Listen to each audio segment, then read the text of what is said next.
பண்ணிட்டு இருக்கீங்க? இப்போதான் உப்புமா கிட்ட போகிறேன். உப்புமா கிண்ட வரீங்களா? ஆமாம். கிண்டுங்க. எப்படி கிண்டுவீங்க நீங்கள் உப்புமாவை?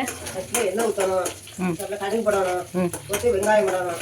வெங்காயம் எல்லாம் கருவேப்பிலை வரும்போது பிறகு காஞ்ச மிளகாய் போடணும். காஞ்ச மிளகாய் போட்டு அப்புறம் கருவேப்பிலை போடணும். கருவேப்பிலையை போட்டு ஒரு கிளாஸுக்கு தண்ணி வைக்கணும். ஒரு அளவாக உப்பு போடணும். சீனி உப்பு சீனி போட்டாச்சு. ஓகே. இப்போ வந்துட்டு ரொம்ப சீக்கிரம் ஆயிட்டுங்க. கொஞ்சம் நேரம் மூடி வச்சுருவோம். முட்டை வச்சாச்சு. ஓகே. அதை கிண்டி விட்டா உப்புமா சாதம் வைக்காத ரெடி பண்ணலாம். நல்லா ஒத்தையாக இருக்கும். அப்படின்னா சாதத்துக்கு நல்லா இருக்கும். புட்டு மாதிரி இருக்கும். நல்லா சாப்பிட்றதுக்கும் டேஸ்ட்டாக இருக்கும். அப்படியா? ஆமாம். இந்த உப்புமா சரி உங்கள் வீட்டில் செய்யுங்க.